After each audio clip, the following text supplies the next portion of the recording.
Welcome to Archery Talk 101 podcast, your guide to better archery skills. We'll bring you the latest tips, tricks, and expert advice, but that's not all. We'll also have interviews with top archers and industry professionals and reviews of the latest gear and equipment and much more. Go ahead and get this started. Oh, wow, my machine's going quick. It recorded quick right away.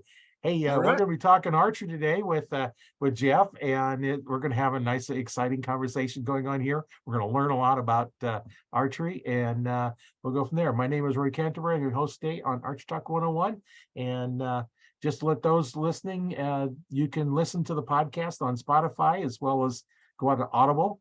You can watch it or listen to it there. You can watch it in the Archery Talk Facebook group, Archery Talk 101. Facebook group, as well as on my YouTube channel, Learn to Fix It Yourself. I have a whole lot of videos out there and you can watch it there. So of course, the best way, be a member of the group because you get to talk to us live. So welcome to the show, Jeff. Introduce yourself and tell us a little something about yourself. Sure. I live in Southern New Hampshire. I've lived here my whole life. I started archery when I was 8. My uncle got me into archery with my father, kind of. My father bought the bow from my uncle. It was compound archery. I did that for my first, I want to say 6-7 years, maybe a little longer. And then I got into traditional archery.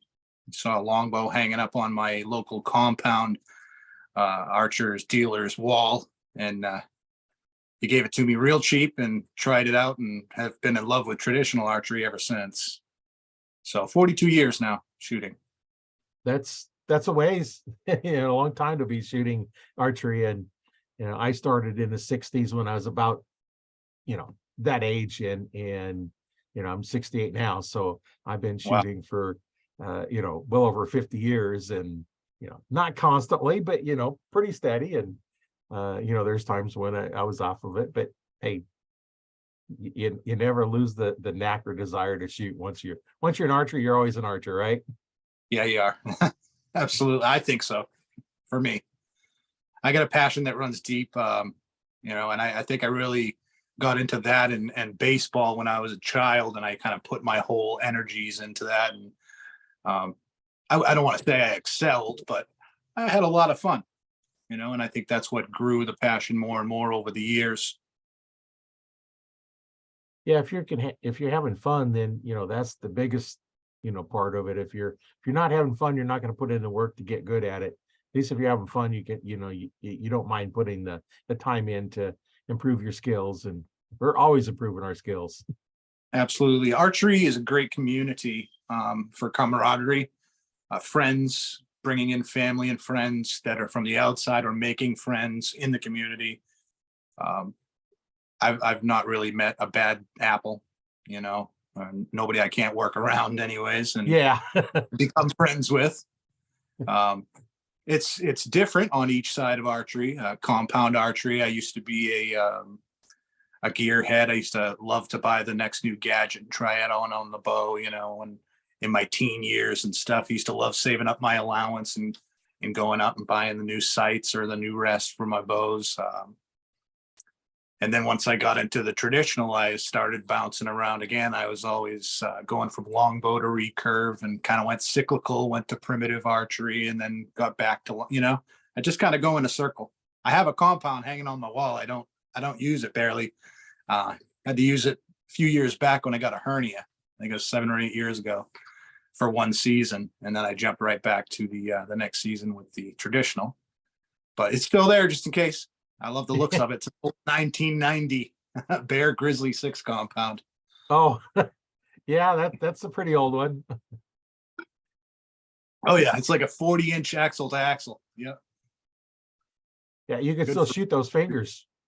Oh yeah, I was shooting it the first year there, no sights. I've got sights on it now, but it's just for the looks of it.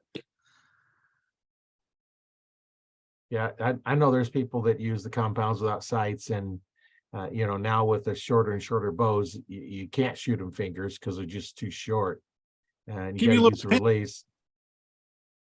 Yeah, pinches them fingers really bad, and I know I was using fingers on my first compound just because as I grew up shooting recurves and with a glove, and and then got a new bow, and it was like a 38 axle, the axle, I think it was 38 or 36, and it started, my ring finger would go numb after I shot, maybe, a Yeah. dozen arrows and going numb. So then I had to go to release. And then, then there's the whole challenge back then. There really wasn't a lot of options. You're kind of on a budget, and or you don't know any better. So you just buy whatever. And, I've had some pretty crappy releases until I got my first Scott release. And then like, okay, I'm not going to shoot it as other ones. They're not near as good. I know now Scott makes really good releases. True Ball makes some good releases. Yeah. Some of the other ones, and then of course your Carters and your Stands and ones like that. Those little bit higher dollar ones, and I use a handheld release as well as a wrist strap. Yeah, my So, wife uses both wrist straps. I think she's got a True Ball and a Scott, actually. I think she's using the Scott now. She had the True Ball originally. yeah, But as she long as also you stay, curves and stuff, but she has a compound. She's got a diamond up on the wall. She likes to shoot that too. yeah, those are pretty nice bows because that you could fit so many different people with it. Yeah. She liked it because it was purple. Oh, well, and that too. You can She get got them in the different colors. Yeah, she's got a purple custom recurve that she had made from St. Joe River Bows. It's a great little recurve, and it's purple. Yep. Yeah, purple strings on it too. Oh, I got to look, and I think it does. Roy, it does. It's got a purple and black string. Oh, purple and black. I just thought it'd been purple and pink. No, it's purple and black. She doesn't like pink, but Oh, yeah, it's this one right here. I really can't see it, but yeah, it's purple and it's got the purple and black string. She's got another recurve back there. The whole household is pretty much set up. My son's got 3 recurves. My daughter's got 1. We're working on getting her man a bow this springtime. One of my friends loaned him one for this past year, but we'll get him a new bow. We got some staves out there to work on in the wintertime. My wife wants to learn how to make her own self bow. So we've got 2 hickory staves out there. They should make 3 bows, and we'll do that this winter. That's a great thing I loved about getting into traditional archery is learning how to make all your own equipment if you want to. You can learn how to make bows, strings, the grips for your bows, the quivers for your arrows, whether that be river cane, wood, carbon or aluminum, how to fletch, how to even go out and get wood arrow shoots, primitive style, and do them that whole way. It was fun learning that whole process over the past few decades. yeah, and you can make your string just from the sinew from the deer. Make If your you own want to string. do that, absolutely. If you wanted to, if you wanted to, I'm just going to buy the string material because I don't want to take the time it takes to take it all off and process it. But it could be done. Yep. You're just twisting them, and I've never done sinew myself. I've watched many videos and read about it and the splicing, and it takes a lot of work, but you get a nice string when it's done. I've done rawhide, and then obviously Dacron and stuff. I usually have a friend down in Massachusetts make all my strings. I actually just got a bow back from him last night. The long bow up the top, he had made a string for that. We went down to his house and he'd made 4 strings for us. Then we went out shooting and I left that bow. Don't ever leave your bow at a friend's house because then you're going to miss it. Yeah, and then they're going to shoot it too. He told me he shot it a few times. Yeah. Well, you left it. I figure it's okay. It's okay to shoot, right? Yeah, got to shoot that string in. That's what he told me. Yep, got to shoot it in. They do stretch a little bit. Especially using like the Dacron that you use, for the recurves and stuff. They do have a little bit of stretch in them, and the string I use for compounds don't have near as much stretch in it. But you don't want to, unless your bow is designed for it, you don't want to use the fast flight strings right on them because you're going to break those tips off.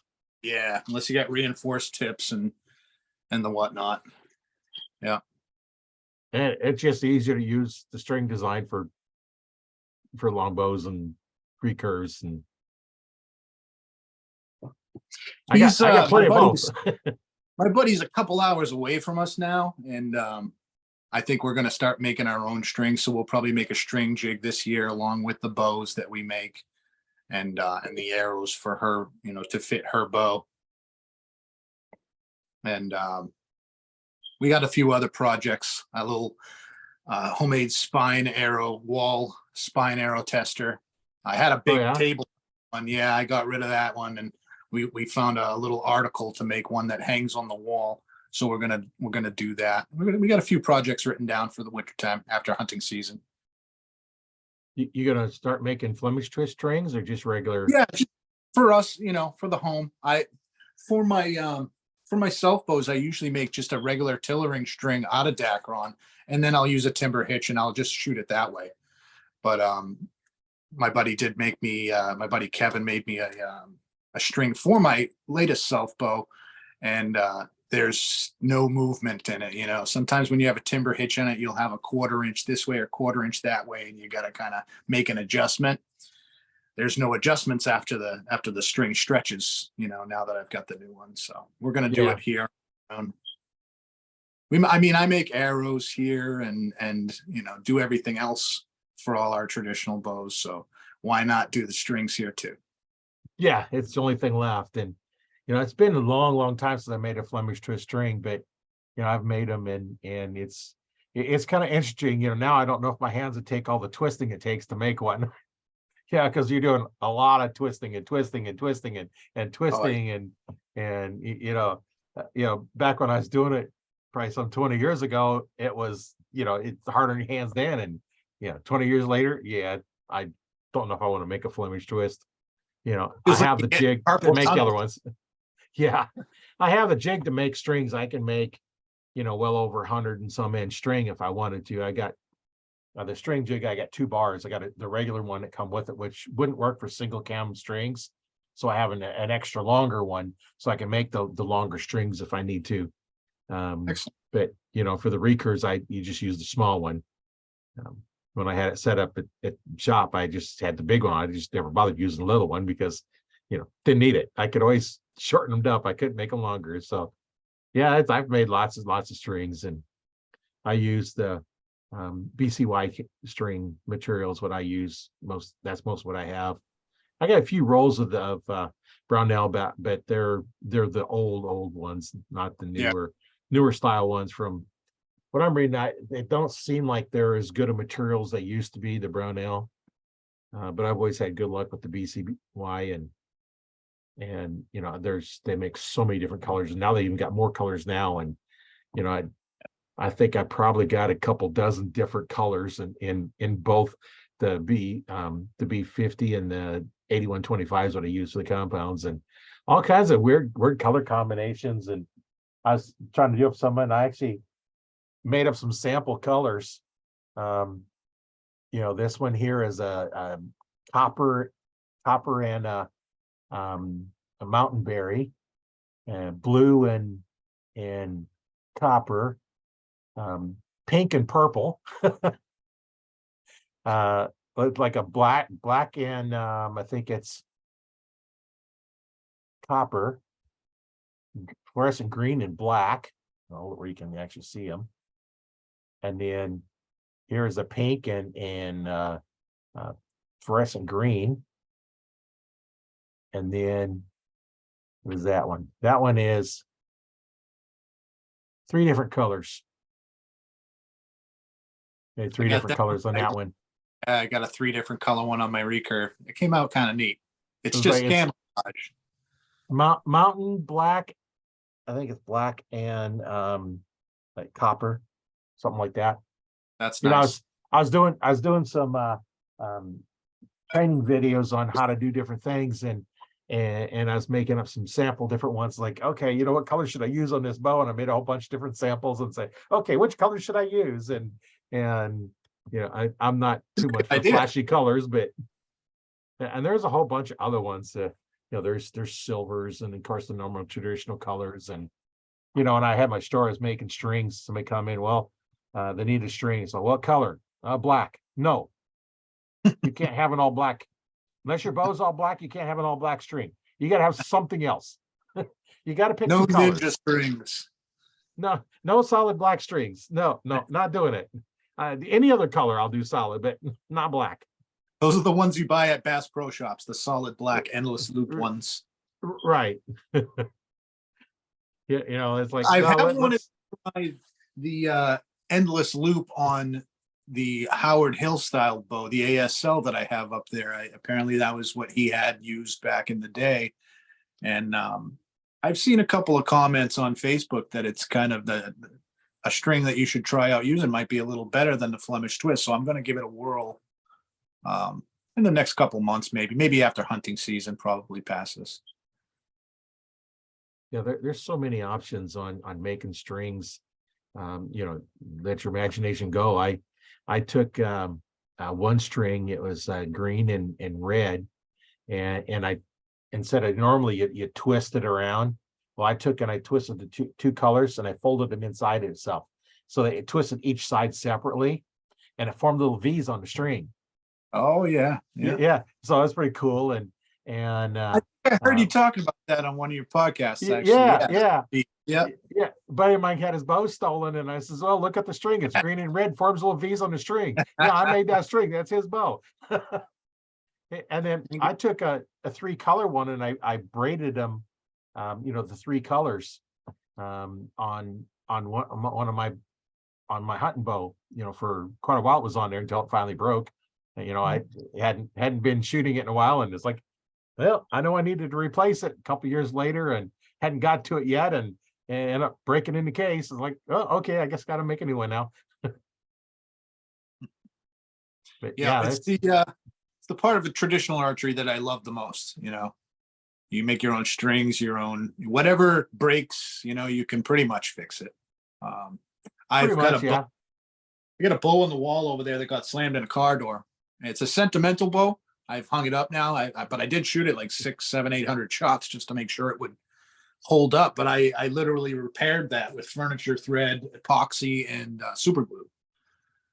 And it's got a lot of wraps on that top limb, but it's I don't know if you can see all the wraps on that top limb over there. Oh yeah, it looks like somebody's crested it. Exactly. But it held up, and I was like, you know what? Now it's going to go on the wall in honor of my buddies who owned that bow prior to me. And you can work magic sometimes. I love to make quivers. I love to make side quivers. I made that yucca back quiver. I got that from a pal out in California, Dan Navarro. He shipped that to me. I got some other yucca out on my workbench in the other room. And actually, Nicole, my wife's going to make a quiver out of that too.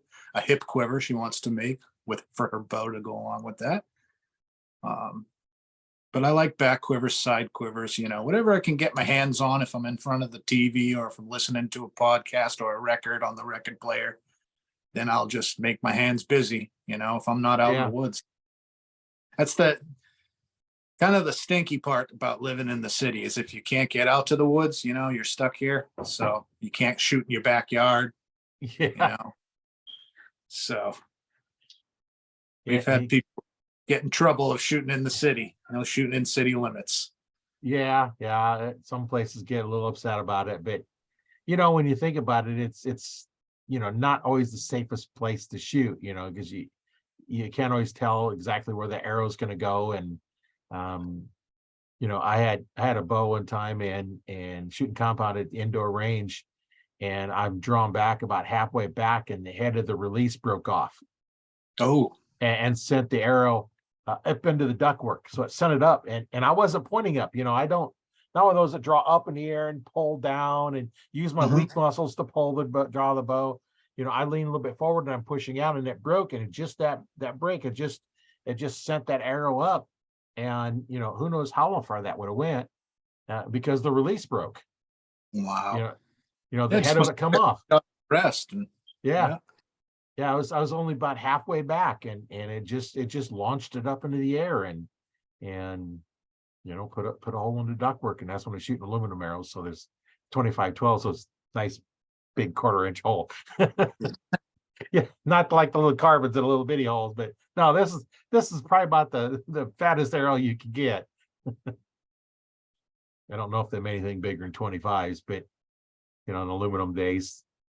But yeah, it's and I had 2 releases, and looking at the design, a machinist friend of mine actually made the new piece that broke, and you can see that the thickness of the material right where it fastened into the release part, the head part fastened in, was so thin that it's no wonder it broke. It was, maybe it would have been okay at 40 pounds, but not at 70. It Yeah. just wouldn't handle it. And I had 2 of them. The other one never did really work very good at all. And I said it before, the name of the release was fail safe.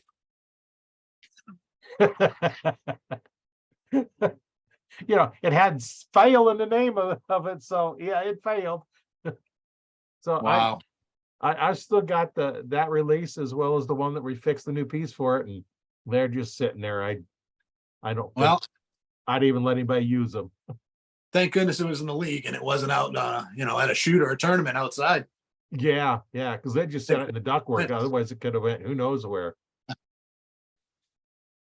Yeah, I had taken a friend to the range. This is years back.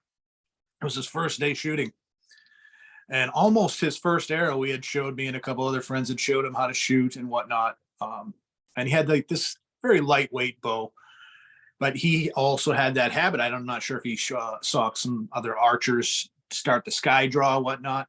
He started doing the sky draw, and his finger slipped. That arrow went up into a pine tree, and that pine tree wasn't done growing. It kept growing up until it started growing out. And we got to watch that arrow for the next few years until the pine tree reached its height to continue to go up.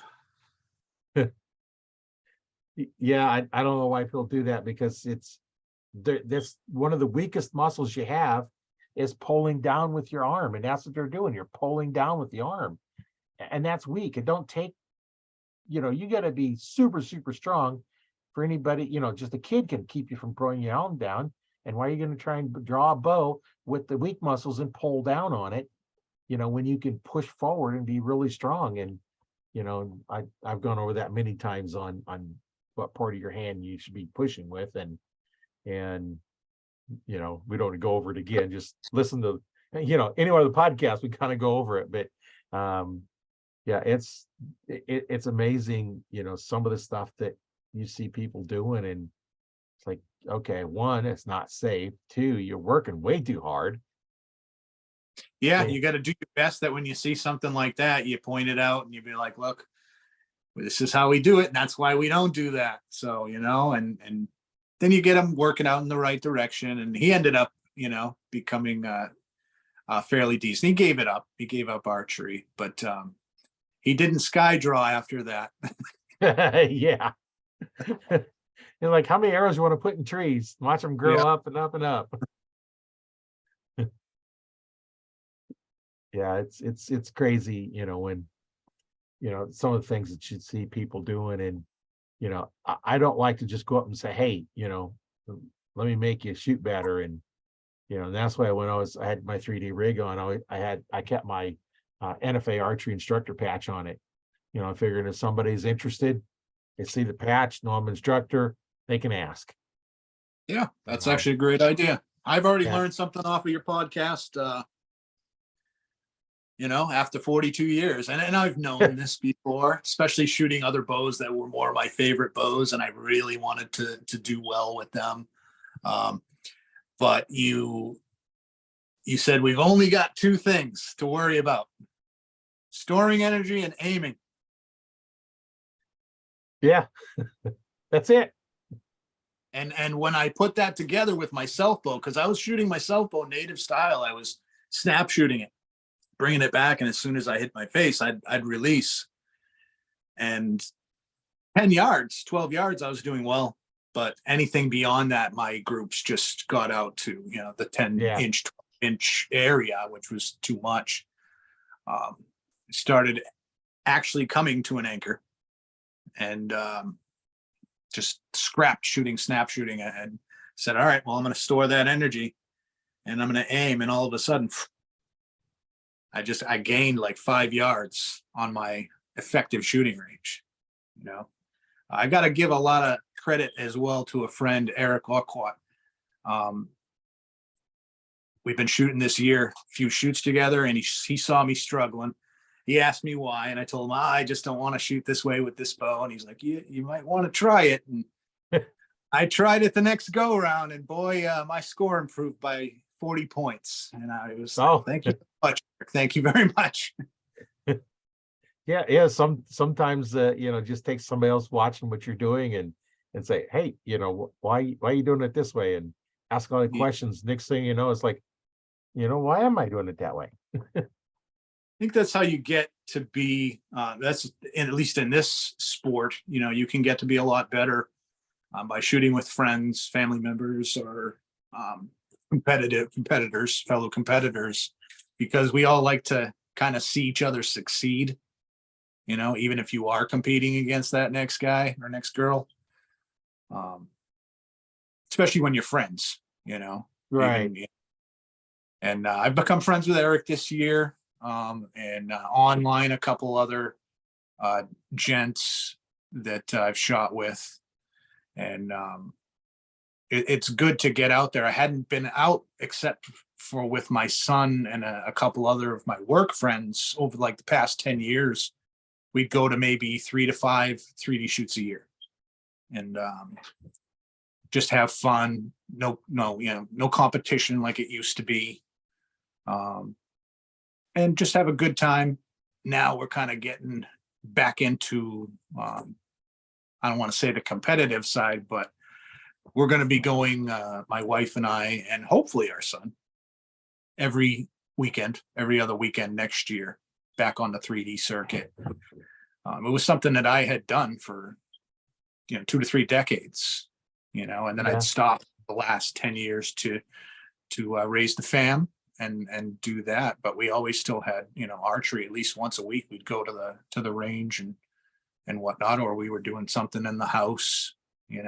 I at one point I had a huge archery book collection, so I had read tons of books, archery, bow hunting, everything from the early 1900s, late 1800s, all the way to today. And I sold off most of that collection online. I got a few books that I keep now. So I know most of those people were happy with the purchases and the books. Yeah. That's a big part of traditional archery, I think, is the history, the books, the magazines that we have access to. Traditional Bow Hunter magazine's a great one. Primitive Archer magazine's a great one. Yeah, stuff like that. It's not putting down compound archery at all. I mean, like I said, I did it for years and loved it. And, I still love watching my wife shoot hers. And, I'll probably take that one down once next year and shoot it. But definitely getting back into the 3D thing next year. Where COVID kind of killed our local club that we had here for the past couple of years.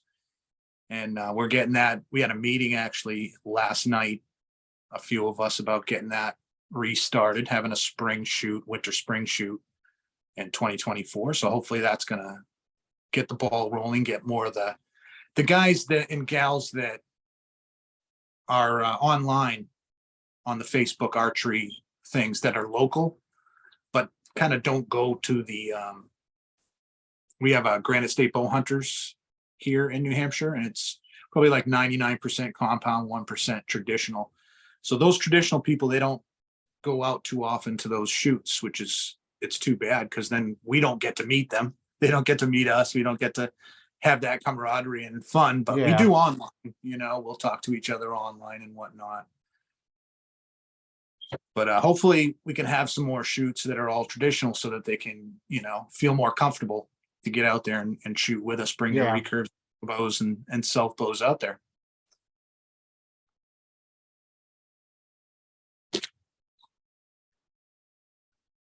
Yeah, It used to be just a lot bigger and on the East Coast.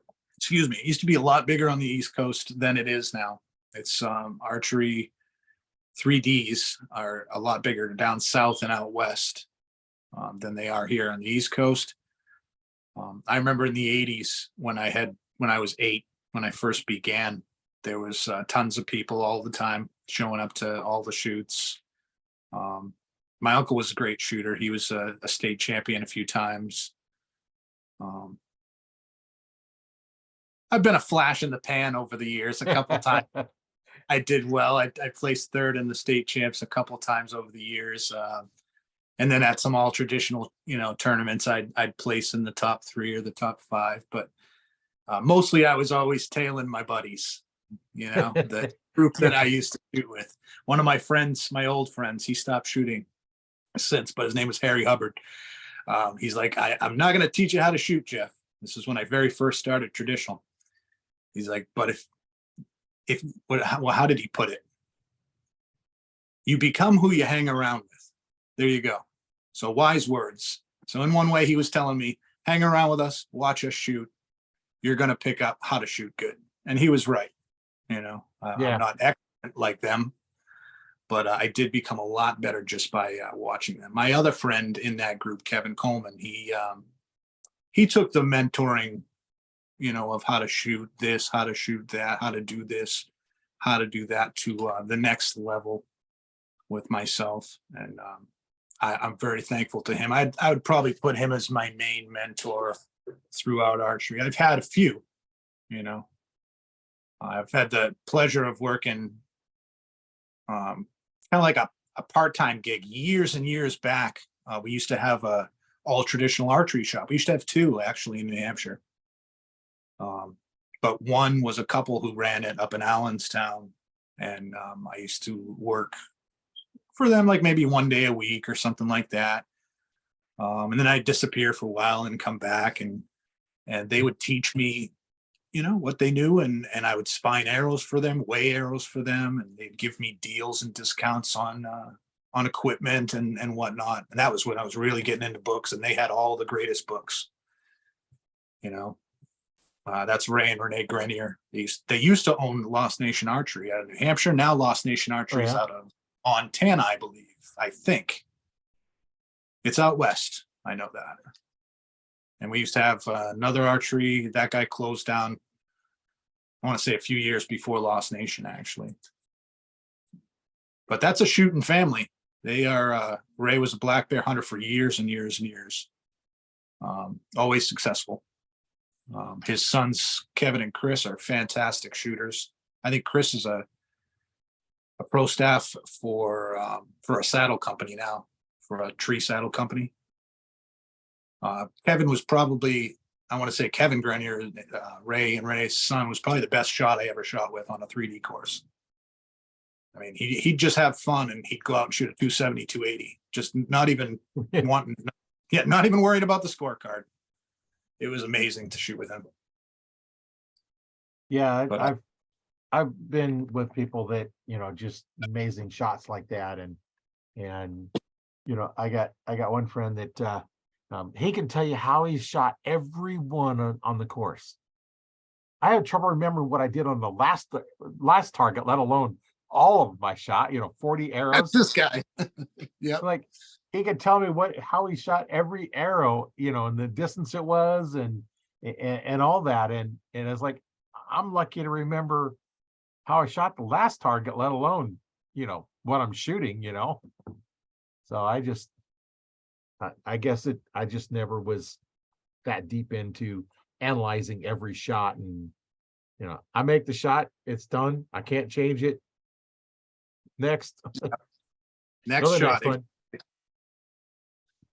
I've been lucky to shoot with some really, really good shooters over the years and learn from them, as much as I could. I've tried to be humble, and not always jokes out on the course. We are always having a great time usually, and laughing and it's not like golf or anything. We're not throwing the golf clubs, we're not throwing the ball. When we miss a target, it's usually a rib or jib and on to the next one. Or if, I think the last tournament we went to, the last one and one before, Eric didn't even miss any targets. It was great. Yeah. And I only missed like 2. I like stump shooting a lot too, out in the woods. Me and Liam have done a lot of hunting and stump shooting over the past few years. I don't know if you must know what stump shooting is. Oh, yeah. Oh, some of our listeners may not, but Well, it's when you put the old blunt tips on the arrows instead of field points and broadheads, and you go around and you shoot rotten stumps or whatever else you can find out in the woods to sling an arrow at. You can look for animal sign while you're out there, look for trees, mushrooms, any kind of wildlife, flora, fauna. It's just a good time usually.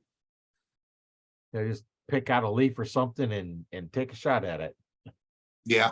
The hunting area that me and Liam go to is it's a pretty decent area. It's got some deer. It's got a couple of bear that we have not seen yet, but we have seen their sign everywhere. Probably the past 6-7 years.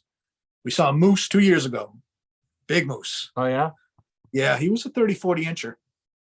Yeah, he was about 20 yards away from us.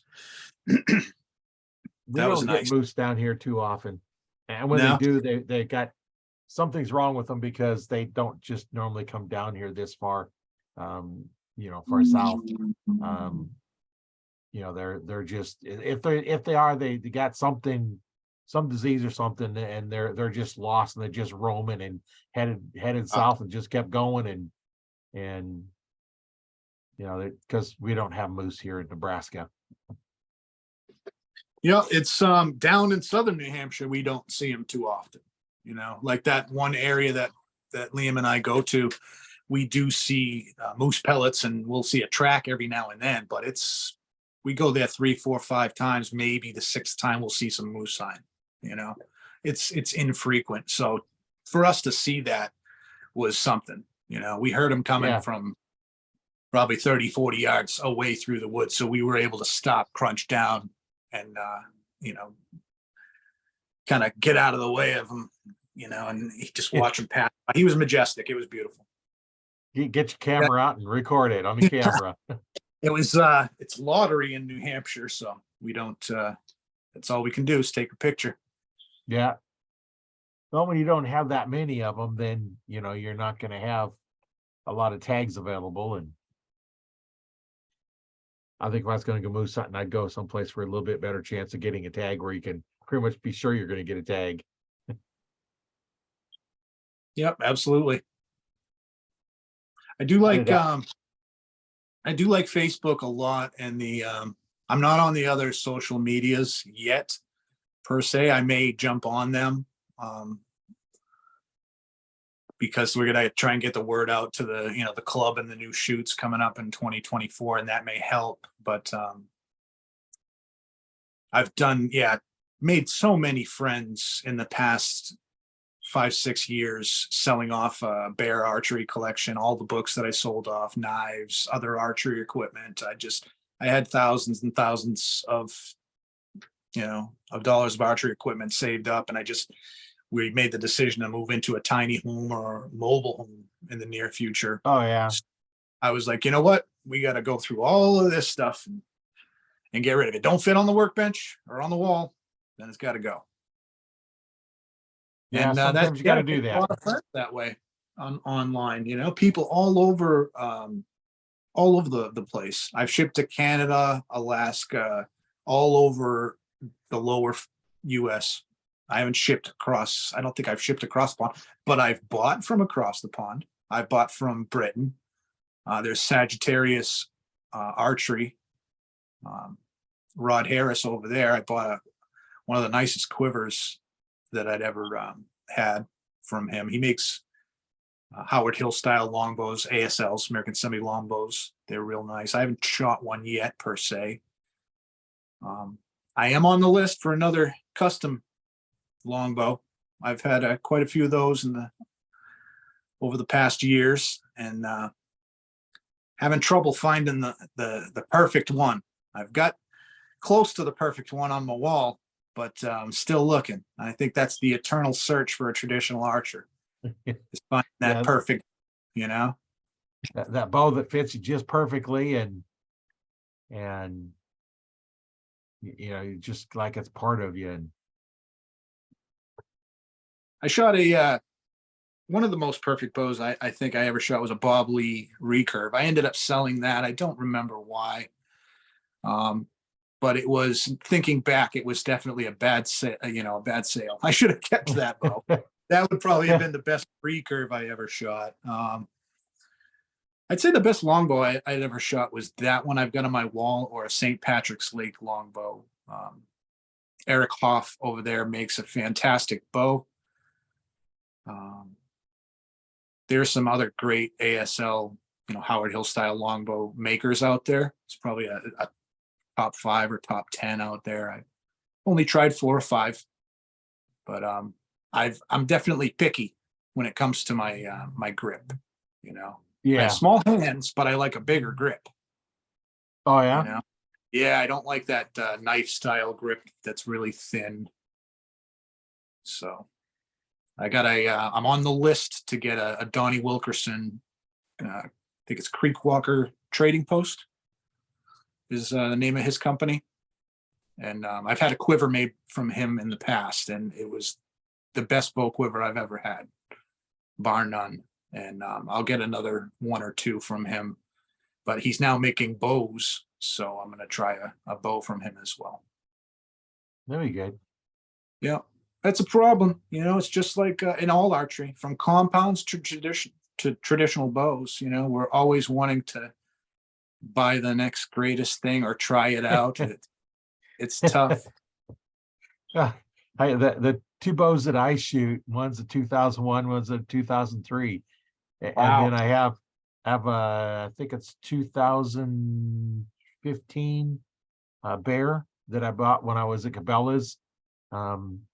We talked about this before in another podcast, but we would get in bows that were returned that had problems, and then we'd fix them all up, and then we'd sell them not as new, but we have a used rack. We'd sell them as used bows, and nothing wrong with them. Like you get in 3 of a whole bunch of the same exact bow. Well, each one had something different wrong. So we'd pull the good parts off them, make up a new one, and then if we had enough to make 2, we'd make 2. And some we had so many extra risers from some of these we couldn't do. So they actually cut them down and used them to hold like sights, to put sights on, so you could hold it up and see what the sight looked like. And Nice. that what do you do with, when you have a riser that it's too expensive to get the parts, when it's a low end bow anyway. Thinking outside the box, Yeah. So they just cut a bunch of them down and, just put a little hook on the front of it, and here you go. Oh, here's your sight. You take a look at them and see what they look like. Yeah, put it right out there. So yeah, I mean, New Hampshire archery since the COVID, I think it's probably done, it's really hit everybody for all their shoots, and all getting together as groups the past 2-3 years has been horrible. So I know our state is going to be, bringing it back 2024. Hopefully other states around New England will, try the same. My wife and I have made the commitment to, as a New Hampshire couple, start next year going around to other state shoots. We've got a schedule set up already, and which shoots that we've picked out, which 3D tournaments we're going to go to, and just getting those New Hampshire license plate out there sometime at a New Jersey or New York or Rhode Island shoot Right. will, push those people to be like, what, let's go try their New Hampshire shoot, and then it kind of builds up from there. I remember back in the early mid 2000s, late 90s, the traditional archery scene here, the compound archery scene, everything up here was pretty big. And it's just died out over the past 10, 15 years. And it's too bad. We used to have guest speakers come from out west all the way over here, to Massachusetts, New Hampshire to speak at our, rendezvous, 2 and 3 day rendezvous. I don't know if you've ever been to a archery rendezvous before, but they are a lot of fun. If you like to shoot and you like to talk to like-minded people, you can learn a ton. Yeah, I don't You like know, to talk to archers. you can try. Everybody wants you to try their bow. Let me tell you, especially if you're new to archery. If you tell somebody that you just started, within the last few years, and they are stoked about what they're shooting, they want you to try it, because they want you to have Yeah. that same feeling, and maybe he'll, be another purchase for my bowyer that makes my bow, Um, but it's also nice watching other people just have every other bow in the world. There's Oh, not yeah. too many people have the same bow when it comes to traditional archery. Um, there's so many bowyers. There's literally dozens, probably. There might be hundreds. Oh, yeah. I talked to quite a few people that, are making bows and arrows. And, I had a lady on, not too long ago that, she makes arrows, takes them, her husband makes bows, and, Julia it Norris, just, right? yep. Yeah, I think that was, let's see, when did that one come out? That was on October 2nd when I Yeah. recorded that one. I think I And watched that one and the one prior. That's when I started watching them, and that one was a great one. It really was. It's almost like the universe is kind of working on me and my wife, Roy, to get back into, not back into archery. We've always been into it, but back into the 3D scene, the competitive scene, the rendezvous scene, just going and camping out and having a good time. And now that we're like, oh, the kids are grown, what are we gonna do? I was like, we're gonna do what we've always been doing, just a little more, you yeah, know.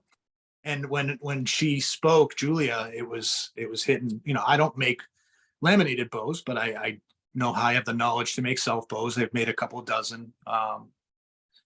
Maybe someday I'll make a laminated bow. Who knows? I make the arrows, but Nicole wants to learn how to make a self bow, and I'm sure she'll want to learn how to make arrows for her quiver that she's going to make. So, yeah, it'd be nice to meet other couples out there, like her and her husband. And I've got a couple other friends that they're actually high level competitors that they're couples, and they go out there, whether it's on the bare bow scene or just regular self bows, long bows, recurve scenes. You get to watch their progress throughout the year, on Facebook or social media. And yeah, that goes a long way sometimes to building up somebody's passion for a sport, whether it be archery, basketball, baseball, whatever. If they're able to watch somebody else's success or failures and fun times, then they're more willing to try it, get out there and be like, you know what, I'm going to go try and pull back a bow. I'm going to see what this is all about. try it. If it's not for you, then that's fine. Try it and see. You might like it, you might not. You won't know until you try it. And that's just the thing. It's like you just got to try it, and if you like it, then go. If you don't, then find something else. Yeah. Kids I are real think good at changing sports. I think my family knew I was going to like it. They got me into it at 8, and not to get into it or anything, but we had a family tragedy around that time, and they needed to get me on a different path, to stop grieving and whatnot. And so they got me into shooting, like rifles and 22 pistols. And my stepfather got me into that. And I think once they saw that, my grandmother got me into baseball that spring, and I was really starting to love that. And they were like, all right, this guy's he's an outdoor kid. He's always riding his bike outside with his Yeah. friends and whatnot. So let's keep that going. And then once I picked up the bow, I usually don't like the looks of like compounds per se, but the bow that they gave me when I was 8 was the most beautiful bow I'd ever seen. It was Yeah. this candy apple green sparkly riser, these white limbs, and these gold, like a goldish metallic wheels. It was a Cougar Magnum, Martin Cougar Magnum. and had the springy rest, the old 80s springy rest Oh, for yeah. Yeah. shooting. Yep. And a bar sight with 3 little sight pins and Easton stabilizer from back in the day. I just loved that, the looks of that thing. And shot it for years up until I was ready to hunt. So for about 5 years. At 13 is when I took the bow hunter education course, and that's when my mom and stepdad bought me a new bow, which I didn't like the looks of, but it fit me better because it was a little bigger as a Yeah. bare black compound. Shot that for a couple of years, and then I went and upgraded a couple more times. You know, I was getting to those teen years where I could afford a more decent bow myself, so I would purchase those. They had some weird bows back in the 90s before they started coming out with the good ones. You know, I remember that I had a Jennings Unistar. You remember that? I don't remember that one. Okay, that had like a wheel, a cam on the bottom, and then a bow tie cam attached to the bottom part of the riser. So Oh, yeah, yeah. it was crazy. It was a shooter, though. Let me tell you, to get it in tune was heck outdoors. But once it was, it was a shooter. Yeah, there's been some weird design bows out there that you never know, um, how they're going to last, and some of the kind of weird designs they just didn't last long because people see it and it's like, oh, I don't want to shoot that, but they've come a long ways. Compounds didn't really exist until the late 60s is when the Yep. first ones come out. And it wasn't really till the 70s when there was even some available to really purchase. And, that's when, I think Allen came out with it first, and then Jennings kind of really ran with it, right? yeah. Now, the first compound I shot was a Bear Whitetail 2.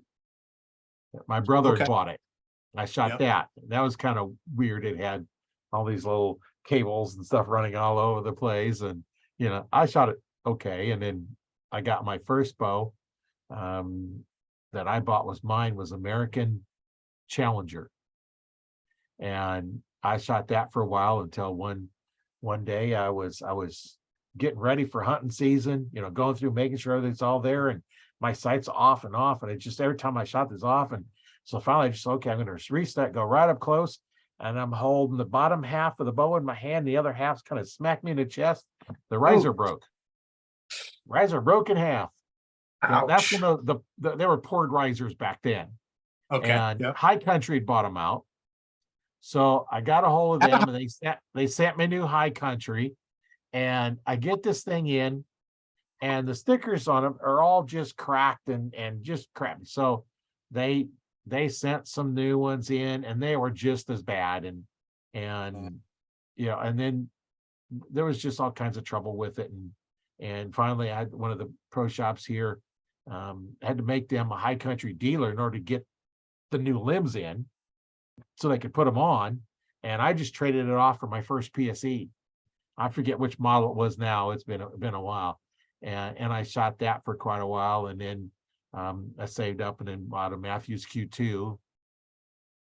And then shortly after that, in 2001, I bought a sporting goods store and was an archery dealer as well for PSE. So I'm going to spend a week down in Tucson, Arizona at the PSE dealer school, learn how to make the steel cables and strings and tear the bows apart and put them back together and all kinds of other stuff. And part of the deal was getting a bow with your class that you went through. And I told him, I just told him, it's like, I'm shooting a Matthews Q2. Which one should I pick? This is good, if not better. And that's when I got my PSE Carrera. It was way faster. I think the Q2 was rated at 305 or 302 feet per second. The Carrera was rated at 320. Oh, wow. And That's substantial, yeah. I set up and started shooting it, and it's like I had no problem selling that Matthews after that because it's a better shooting bow. Even though the Matthews, the first time I shot it through paper and shot a perfect hole, but that's not as much. The bow is getting set up correctly, and That's the thing. A lot of people think, the end all is shoot through paper, shoot through paper. I was just thinking that. I'm glad you brought that up. So many people I hear, even out on the courses today, from a lot of the archers, is speed, speed, chasing speed, speed. But if you would pay more attention to how that bow feels while it's back at your anchor, maybe Right. you might shoot a little better as well. Yeah, shooting through paper, I can take a bow that shoots a perfect hole and make it tear just by changing my grip. I made that bow that had a perfect tune shoot wrong. Yep. And now Absolutely. you're chasing your grip and your form and not chasing the arrow. And now once I had my shop, I had the stuff that I set them all up, and I use levels and stuff to set them up, and I have a laser that I set for center shot, because the PSE patent for center shot risers is what everybody's using. Didn't know it, but PSE owns the patent on center shot design risers, but they never restricted it to them. They just let anybody use it. They held the patent on it, but everybody uses it. And so I just have a laser that bolts on instead of your sight. You line it up a string, stick it out, adjust your rest so the tip of the arrow is lined with the laser, and there your center shot's perfect center shot. And then you adjust your rest where you want it, and level out your bow so that your bow is level as well. Put a level on the string, set it up so that is level. There you go. You're level and plumb, and you don't shoot through paper. No reason to. If you're shooting through paper, you can use that for checking your spine.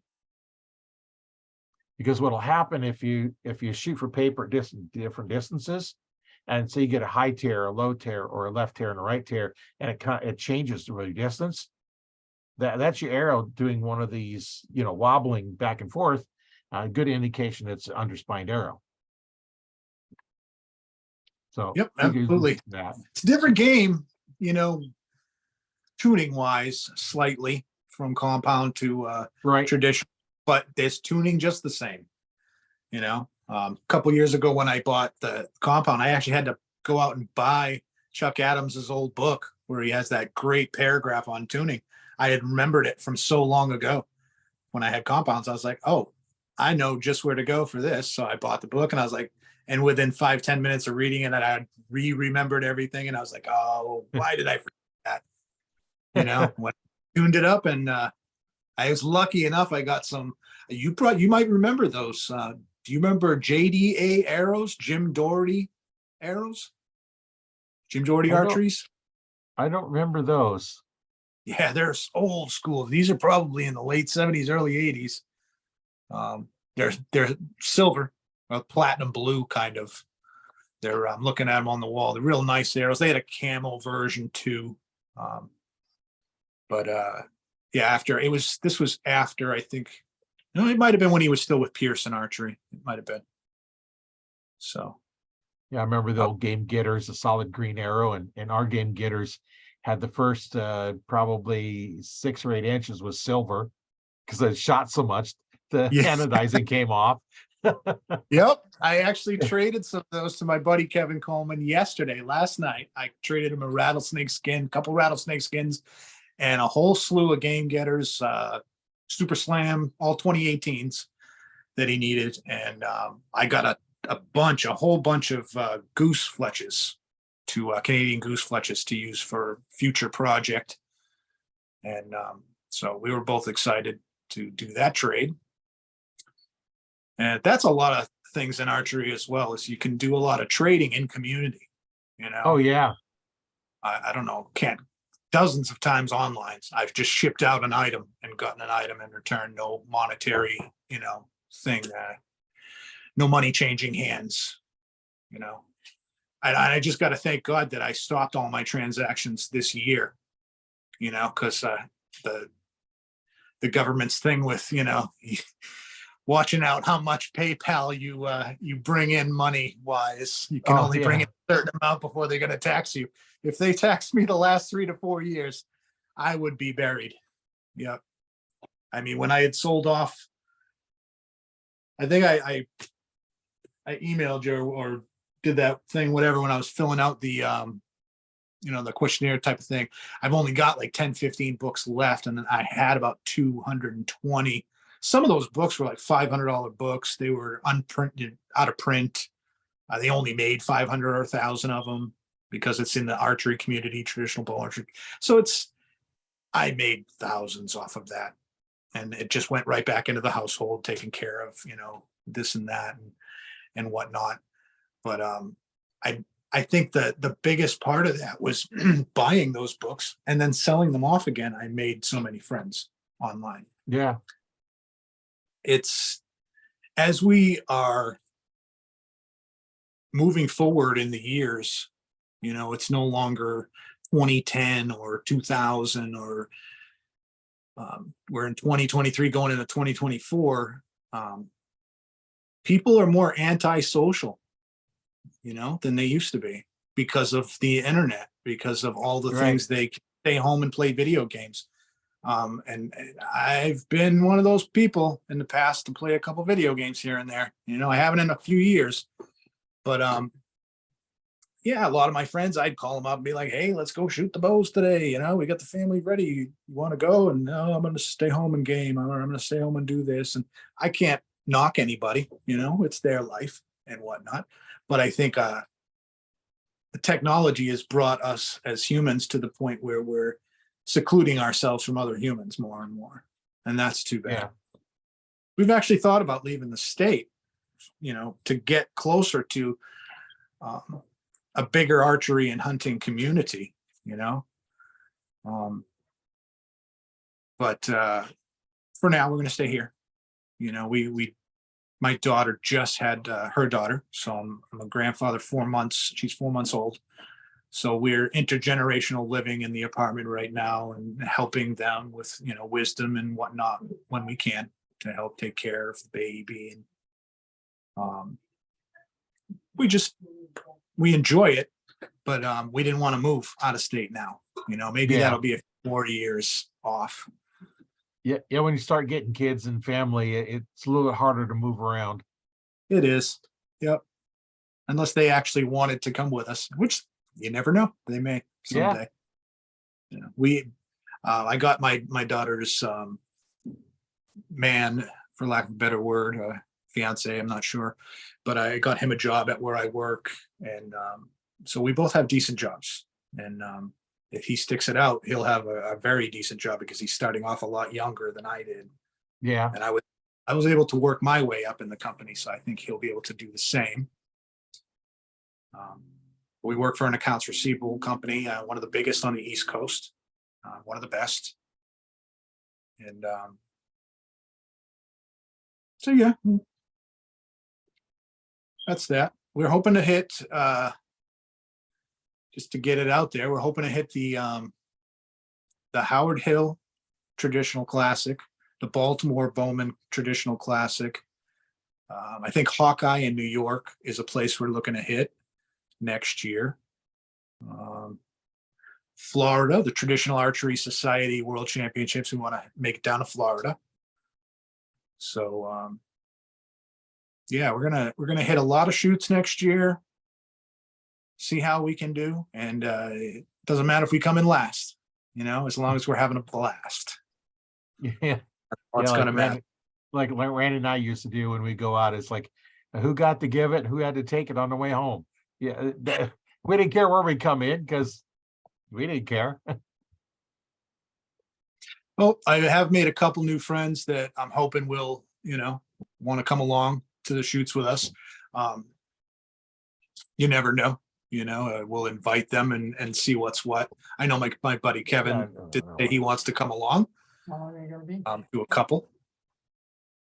I'm hoping my buddy Eric will want to come along to the couple out of state ones.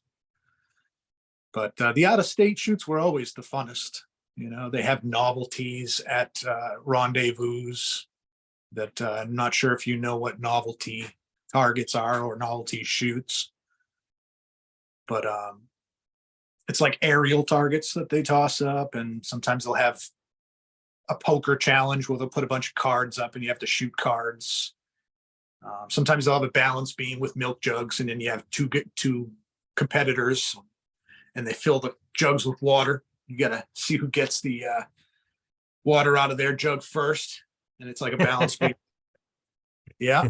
Kind of last man standing type things. They'll have steel deers with a small spot taken out for the kill zone. Yeah. And you don't get your arrow destroyed, you're the last man standing, then you win that, Though that kind of stuff along with the 3D tournaments always made it a lot of extra fun on top of that stuff. And it's something I didn't see at a lot of our local shoots. It was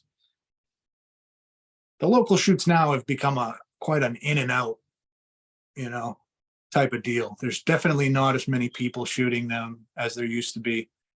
And you get there 6:30, 7 o'clock, you're out there 2 hours later. You're done the whole course, 30 targets, and you go spend the rest of the day with your family. Whereas it used to be, it was at least half a day, and you got to talk to more people. It may have taken longer to get around the course, but it was more of an experience and adventure. Yeah. Not so much like that anymore, but we're going to bring that back, hopefully. Yeah, there's there's a couple, down in Georgia and Tennessee, they've got a lot of stuff that they're growing down there. Archery seems to be growing down there in that area. You might want to think about going down and going to one of those shoots. I've got some friends actually. There's a Tennessee Classic down there. I remember Julia mentioned that, I believe, in your podcast with her. That is on the list, but there's like 5 maybes. That was one of the maybes. Oh, one of the maybes. That was one of the maybes.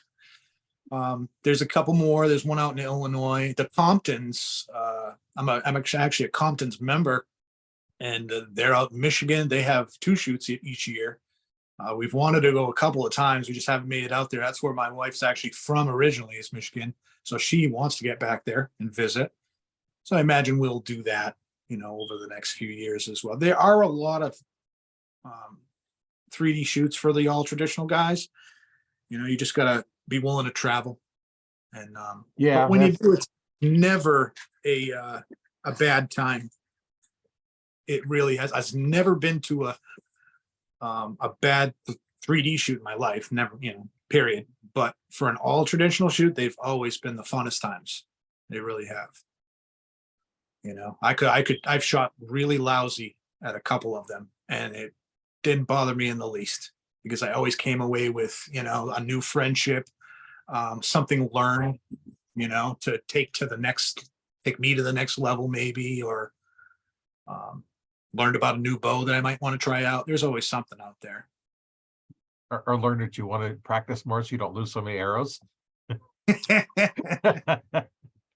I've got it down now to maybe I think this past season I only lost 3 or 4. Yeah, that's good. Yeah, well, in the way past, though, before family picked up, like 15, 20 years ago, I was going around, we weren't losing arrows. I was shooting with the hardcore group of guys that they were always shooting 230s to 250s. These guys, Kevin Coleman, Harry Hubbard, Jacques Bonin, they were and are, fantastic shots, great guys to learn from. There's another couple guys that really carried the flame through the past 10 years or so, I would say, at our local shoots and all around. Daryl Andrews is a great shot. He's the club president for our local club, the White Mountain Traditional Bow Hunters. He's always 230s or better shooting, and that's really good for a trad guy. That's 8, or that's pretty much 8s or better all the way around the course. So yeah, it's having a great time with it. 42 years, and it's going to go on. Who knows how long? I'm hoping I live another 10 or 20. Yeah. Let's pray for that. And I'll just go down in poundage. I'm going to continue shooting as long as, if I live till I'm 80, then I'll probably be shooting a 20-pound longbow, but I'll still be shooting. Yeah. Just, shoot what you can shoot it. If you can shoot the heavier pounded bow, then shoot them. You know, if you go too heavy though, you can start getting injuries and then you're not shooting at all. So you got to be kind of careful of that. Don't go up too quick. Nope, absolutely not. Back in the day, I've done so much in archery. I mean, I'll never be able to talk about it all.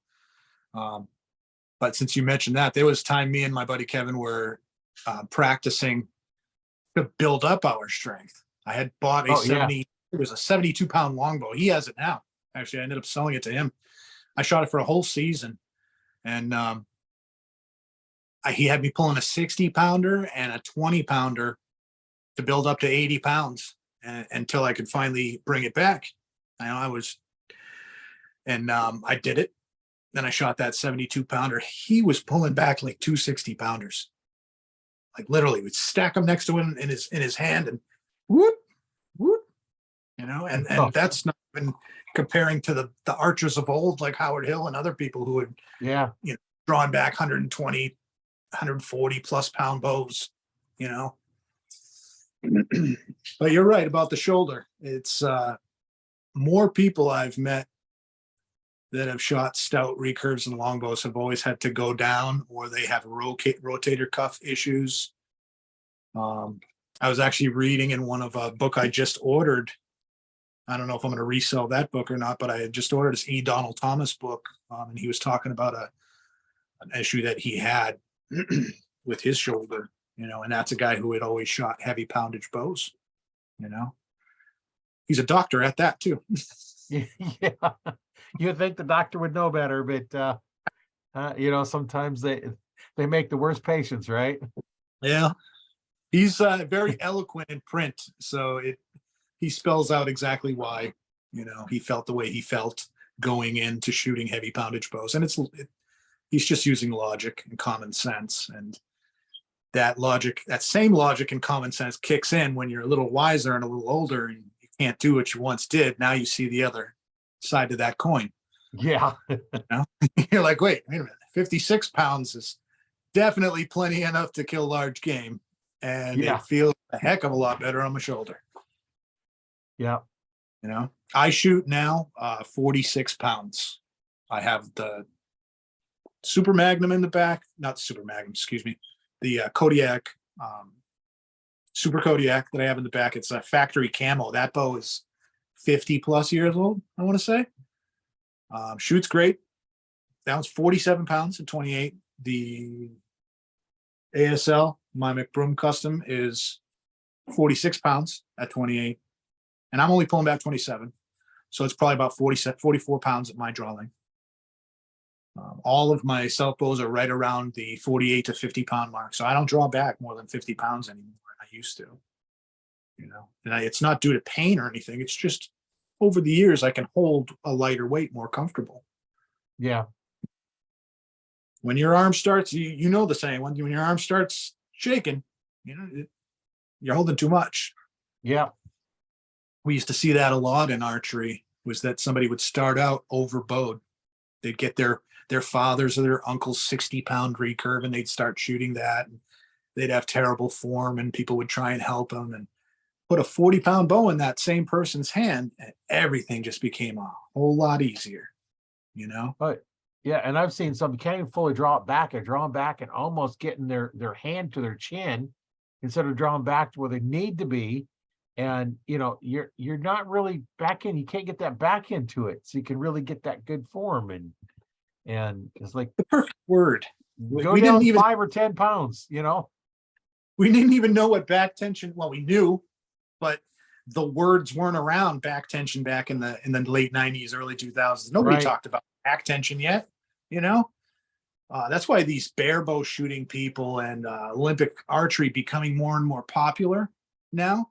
It's great for the sport. It's teaching primitive shooters. It's teaching regular recurve shooters, regular longbow shooters, that back tension is not a bad word, and it's going to help your accuracy so much when you pull that bow back, however your form is, and you store energy. And you've got that back tension there, and you're just storing that energy, and you're just worrying about aiming. This part just takes care of itself. Right. At least with me, my brain knows within, 1 to 2 seconds, oh, you're on, your back tension's there. And then boom, that just goes, and I just have to worry about not getting excited or plucking it or anything like that. Yeah, you don't pluck your string, you pluck your chickens.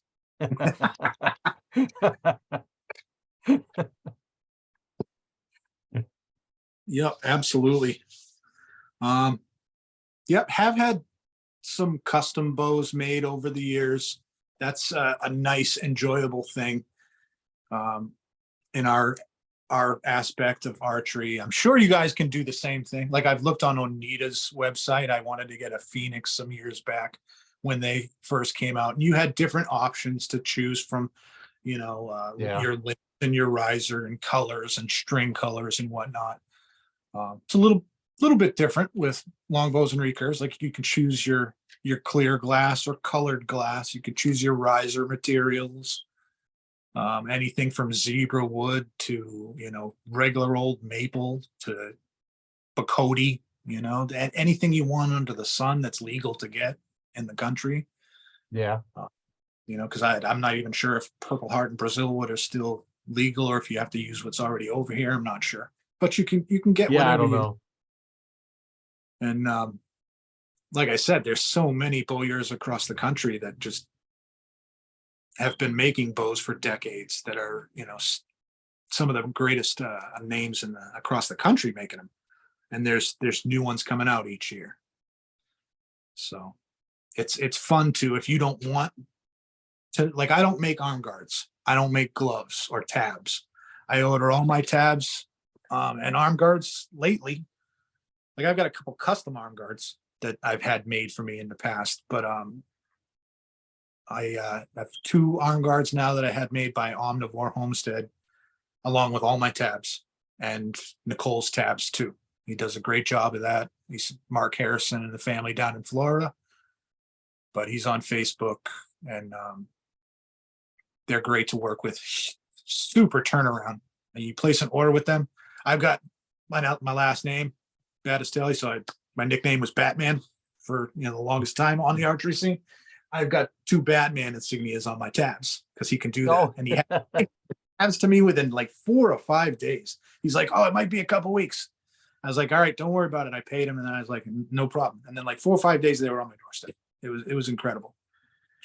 So, yeah, that's I had to shoot with that group for like 4 or 5 years till I got that name. Till I really was, right on their heels, coming in 4th or 5th all the time. Then I got relegated to that, and I made the mistake of, well, not a mistake, but I switched over to shooting self bows, primitive bows. And one weekend we were at a rendezvous, and I had a really, really bad weekend. And they started telling me, every time you miss a target or you shoot a bad shot, you shoot in the butt or in the snout or something, we're gonna demote you from Batman down to the next. And they warned me. So the first demotion was Bat Boy. And then it just went down to there. It went down to Bat Baby, Bat Fetus, and you can imagine it went down. Yeah, that's the kind of fun that we have on the course, though, is we'll shoot the whole thing and then we'll go around again. And maybe when a guy pulls back his favorite arrow or something, somebody will let out a nice loud noise of gas, if you know what I mean. And then that arrow goes flying off, that's the kind of jokes and stuff we have. And it's a good time, it's, I guess it's the equivalent to going out to a bar with your friends, or other things. Like you said, I've watched in your podcast, you were in martial arts. So right. It can be like a discipline if you take it like that, and in certain aspects I've gotten onto the range by myself and just been like, I need some time to practice and get better, or I need some time this time to clear my head. And I don't care about where my arrows are. And it's just meditation, And then there's those times where you just get with that one group of people that you really love, and you just have a lot of laughs and a lot of good times that you'll never forget. So. Yeah, that's always there's a lot of similarities between doing the martial arts, I've talked about that, obviously in the past, but there's a lot of disciplines, and I've kind of incorporated, my martial arts training with my archery and all that and stuff, and merged them into what I think is the most efficient way to shoot. But like I've said many times, that's how I shoot, not necessarily how you're going to shoot, but I'm going to teach you that way and then modify it. So Yep, I've heard you say that a bunch. Yep, modify it. Yeah, you're constantly, looking at modifying. Once you get something that works, then it's time to quit messing around. Once you get, then when you get to a point, okay, you get to a point and you can't get any better. Now I need to look at what little can be changed to give that little piece. Like a beginner. Yeah.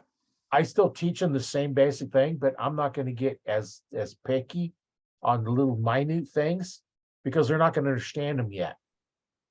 They're not at the skill level that little change is going to do anything for them because they haven't followed into, what's comfortable for them. So what I, if you tweak them too early, then you might actually be going the wrong way with what works best for them. So it's just kind of one of those things that you just got to get them started. I've had some that's like, well, why don't you teaching them this way, do it? Well, we'll change that later. No, you're not. You're never going to change it later. You teach them right to start with. And, I said many times, I've taken people from 6-inch groups to 1-inch groups. And, it's just a matter of the bow's got to fit you. For one, compounds is real bad at, they don't fit you. You're doing things so far off that it's hard to get going. The recurve or longbow, it's a little bit different on fitting you because the draw length is set for whatever you draw it to. Correct. Yeah. So I'm just going to get your form, and I draw the same draw length I do whether I'm shooting a compound or recurve because my arm is in that same position, the same grip and everything. The only difference is on a compound, I don't hang on to it all. When it shoots, it just does what it wants to do. Well, with the recurve, I have to kind of wrap my fingers around just a little bit more so I don't drop the bow. Yeah. I use the V with the recurve too. Yeah. Very, very, very loose grip. But I still bend the arm with the longbow. It's more of a broom handle grip or a suitcase grip. So you're using, pretty much here, and then you're lining that up in the back. And when you get it right, it. Your air to bleed. The grips are different on them. How the grip is cut into the wood is different. Yeah. So absolutely. You got, and even recurve to recurve, they're different. If it's a deflexed riser, it's usually a lot easier to shoot. A lot more comfortable to shoot it than something that's a little reflex that's faster, but it's got that torque issue. Yeah. It's got a slightly deflexed riser. There's not too many recurves out there that have a deflexed riser in our community, but there are some. A lot of them have deflexed risers or just regular. I did have one of my custom longbows that I had last year, actually. I bought it from a gent out in Texas, Benoit Longbows. I got a reverse handle longbow. I was into those for a quick minute, really. I really love shooting those. That's when the handle is actually on the other side of the longbow. You know what I'm saying? Oh, yeah. So that's a reverse handle longbow. So the torque is almost non-existent, because you don't, it's behind the, everything. Yeah. It's hard to describe, but when you see, you get it. And the shooting is, you feel it. Like I enjoy string follow longbows that follow the string slightly instead of straight or back set. Yeah. Shot a bunch of them all. It's just, I prefer the string follow. And that's just me. Everybody's different in our community. Compound archers the same. They're all different. Yeah. People could have the same bow. I see it all the time on the 3D archery course. When I go out, I see 3, 4, 5 guys will have the same bow, but they'll have all different rests, all different sights, all different stabilizers. so everything under the sun is customized to them, and it's an enjoyable Right. experience for them. That's the nice thing about archery is you can customize it however you want to do it. Yeah. Especially It's when you get into individuality. making arrows, you have, this is the crest you put on your arrows, this is the way you Mhm. do them. And, even in compounds, you can crest your arrows if you want. Oh, absolutely. I've seen tons of people that shoot compounds crest their arrows. Yeah. Yeah. They get to a point where they're so good, some of these archers that I've seen over the years, that it's like, what's the next step to my game? Right. Yeah. I've gotten, now I'm not only a great shot, but I'm now awesome at tuning my compound, and I can go to the 3D course and shoot a 280 to 290 every time. What now can I do? So they get into, I make great arrows. Let me make even better ones, and let me make beautiful ones, and Yeah. these guys, gals succeed at doing that, Yeah. I do my hunting arrows just slightly different than do regular arrows. Because on my hunting arrows, you can't see it too well on here, but I'll put like a fluorescent wrap below the fletching. Mhm. Normally they Yep. come the full length. You're supposed to do where the fletching is. But Right. I don't want to have to cut my fletching off and cut through the wrap. So I just put them down here. That's plenty. And then I can Not- still fletch. I still shoot feathers. My sons shoot.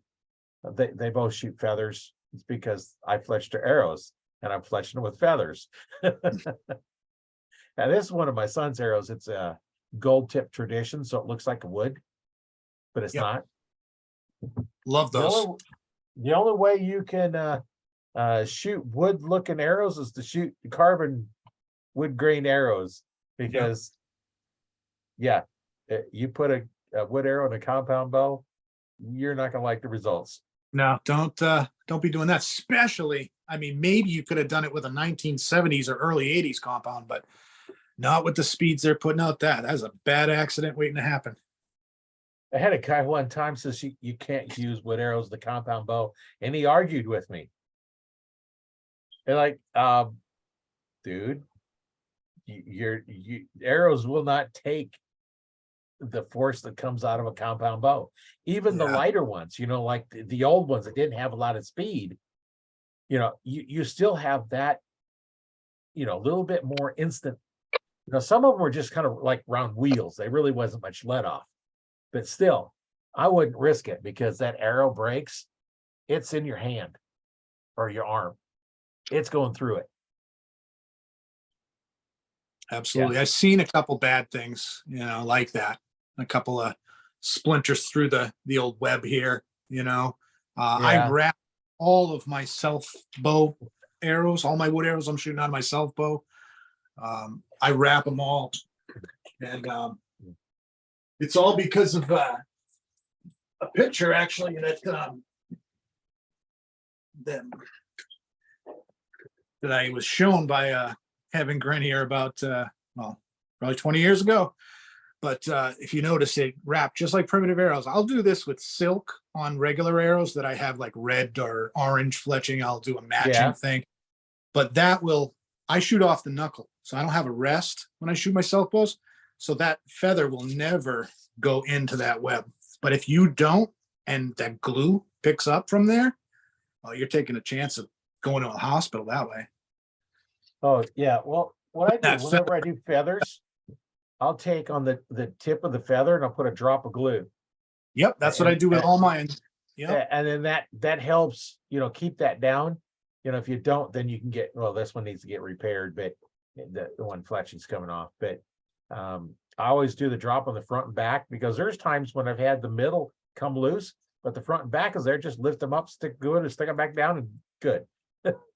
Nice thing about feathers, you can actually have pieces missing out of it. They still fly good. Never used to do that, Roy, but we were actually talking about that, me and my buddy Kevin, yesterday when I showed him those 2018s. I had made them a few years ago, fletched them up, and I hadn't used them.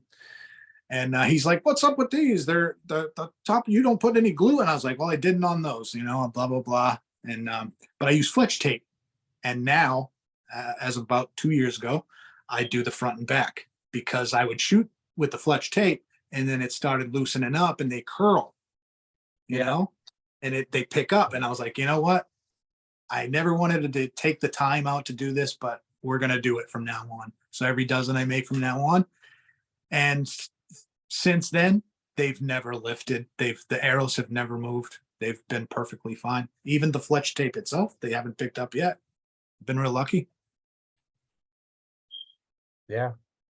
Yeah, you know, a couple little tricks that you learn over the years, and that's one of those things that I don't know why I started doing it. It just like it was rough, and I just kind of smoothed it out. And you know, I don't hit it on my rest, but you know, because on my hunt bow I got a 2-prong rest, Yeah. and on my other bow it's a drop away, so it's not going to hit the fletching at all. But I still like to put that on the front and back. I don't know why I started it. I couldn't tell you. I've just done it for years. It's a thing I read about, years ago, and I just didn't put it into practice until I started seeing that issue on my own. And then I was like, yeah, we definitely need to start doing that. We'll see if it helps out. And it did, because I only make maybe 1 dozen arrows a year. And sometimes I'll make 2 if I'm lucky. But I order all my arrow shafts from these guys. Probably not nearly enough because I've only ordered a few dozen. Who is that? Um, I can't read your hat. Sherwood shafts I believe they're out of Oregon. Yeah, they do Douglas fir. Oh, okay. Yep, I've made cedar arrows, Douglas fir, hickory, ash, river cane. What other one is chundu or white pine, lodgepole pine? I've made arrows out of pretty much every wood species that's available, over the years. I've always wanted to try them. I'd be like, oh, that's one I didn't try. Ash was the worst. Oh boy. Oh yeah. Yeah, they were really tough, super tough, but they were hard to get straight. And back 3 decades ago, I didn't know that heat helped out that straightening process. Oh yeah. Keep them straighter for longer. So I didn't do that. That's something I would do now, though. We learn, like every year goes by, I learn something new, whether I get reminded by a friend, or whether they teach me something new. Because I definitely not the know all end all. I think we could probably both of us go our whole lives and still not be the know all end all of archery or bow hunting. We'll always be learning. Yeah, even if you focus on one little aspect of it, there's always something changing every day. Something else is different, and like when you're out hunting, it's like, well, the deer act one way one day. Next week they might be acting differently. So what you learn this week is different from next week, which is different from the next week, and season to season. And absolutely, yeah. I haven't even gotten out hunting once yet this year. I may be going out this weekend with my buddy Eric. He's said we might be able to get out. My truck just got totaled last week. My fiance was going on the way to work. Thank goodness she's okay, but the truck's done. So we are temporarily off the road for a few weeks till we go buy a new vehicle or get the insurance check, whichever is first. But he's offered to maybe take me out this weekend. We'll see what happens, hopefully. That's the one thing I do miss about not, being able to walk or hop on a bike or whatnot, with my bow and to the woods. We're too far in the inner city now. We're not on the outskirts. I did live for a time in Bedford, which was nice because then I could just go out to the woods there. Out in Ware, I lived there for 6 years through my whole teenage years. I used to shoot every single day. Every single day when I get home from school, I'd feed the animals that we had on our farm, and then I'd shoot the bow for a couple hours before I had to come in the house. So I got to get back out to the woods again. Yeah, you're not the only one. Yeah, I'm one of those people that loves to shoot often. I know it's not for everybody. Over the years, I've shot with gents that literally can shoot once a week and outshoot me any day of the week. They just have, you know, so, and it's great to just watch those people in action. I came into archery humble enough because, or didn't come into it, but I came to traditional archery humble enough because I had already done okay at compound archery, not great. My brother was a very good compound archer. He actually went to the IBO Worlds one year, and he placed. He was a really good compound archer. He hasn't been shooting as of late, I don't think. He has a business that he's running. Don't know where I was going with that story. Where were we at the beginning? Hey, we just let the stories just flow. They do sometimes. But well, because I just got it in my head that I kind of miss shooting with him. We shot a lot when we were young, and we haven't shot in a couple decades together. That's something I should, jump back on, I think. Yeah, that sounds like a good plan to connect up and just do some shooting again. And That's what it was. It was compound, to switch to compound excuse me, to traditional. When I made that switch, yeah, we'll go on to a different topic because I forget. yeah. Well, it's really been great talking with you tonight. It's always fun talking with archers, and what would you tell the listeners about archery? What's your final thoughts on archery? If you're not involved in it, give it a try, and find your local club online. Find an indoor shooting range online, an outdoor shooting range. Even just go to Bass Pro Shop if you are well enough off and buy a very, very inexpensive starter kit just to see if you like it. You don't even have to keep it. You could hand it off to a youth or somebody else if you intend on upgrading, or if you don't like it, then you can, sell it or once again give it away. But if you're not involved, try it. If you are, try other aspects. You may enjoy the other aspects of it.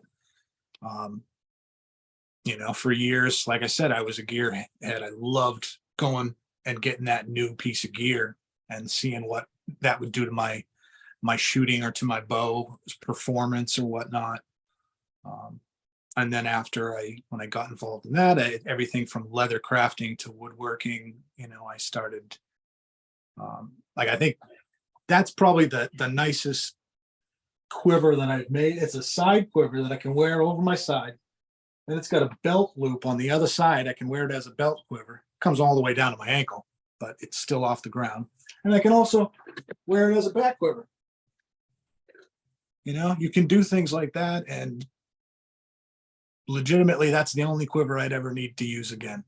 If I didn't have the nice ones like my small game hunting back quiver, or the side quivers, I do those. I should start giving those away. I probably will as I grow older and we don't have room on the walls or whatnot. I'm still going to want to make, but I'll probably just give them away. Or we have at some rendezvous, we have blanket swaps where you can do trades with people or sell things for a very minimal amount. I know you've had this on there. Everybody's saying ETAR, ETAR, ETAR, and I want to make it down there. I have not yet. I've been planning to go for almost 30 years, and still haven't made it down to Pennsylvania for that. And I want to go. You got to go. Plan it for this next year. Well, the thing is, Roy, if we went, my personality says I need to bring $3,000 to $5,000 with me. Oh, that's the problem. I don't want to spend half a car down there, No, the price of a camper when I go down. But I know it's going to be like that. I definitely would try all the bows that I could to try and find that. Yeah. Perfect bow. But yeah, that's what it is for us. Hopefully me and Eric can get out there hunting this year together, and me and Liam as well. once we get a new vehicle in the next month. Other than that, 40 years of archery's been great. It's been a lot of fun, at least once a week, with us, usually multiple times a week, whether it's shooting or crafting stuff, or I shoot in the house here,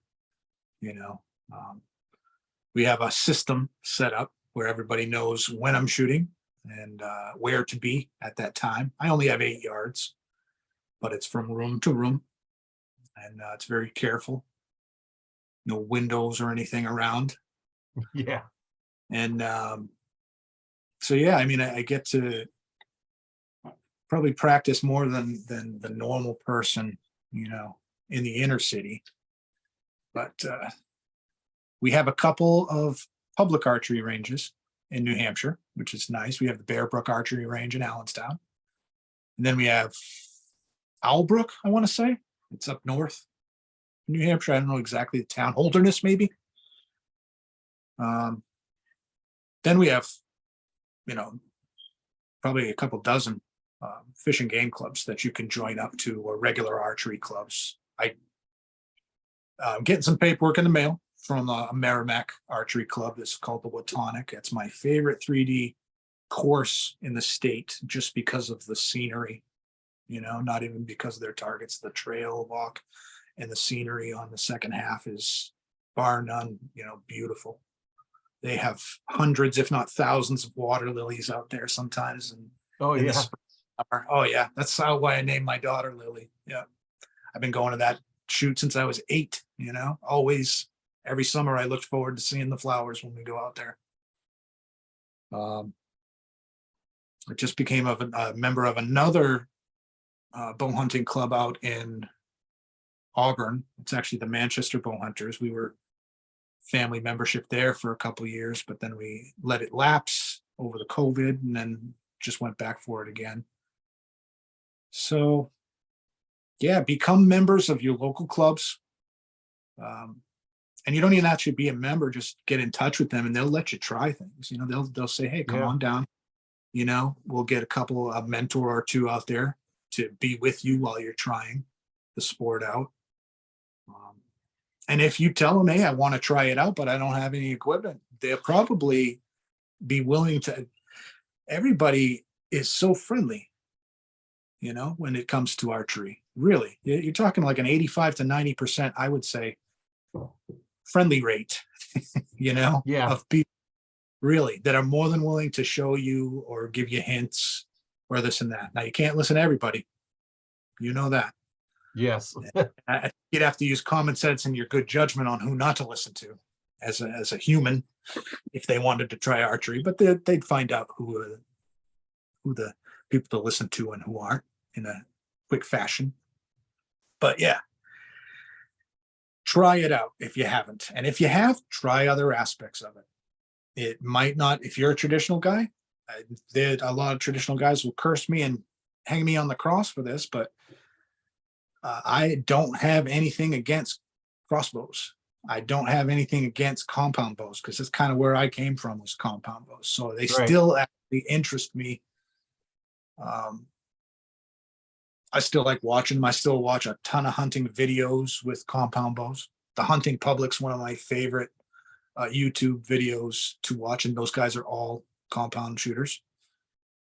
Learn a ton off of watching their stuff. So that's another thing.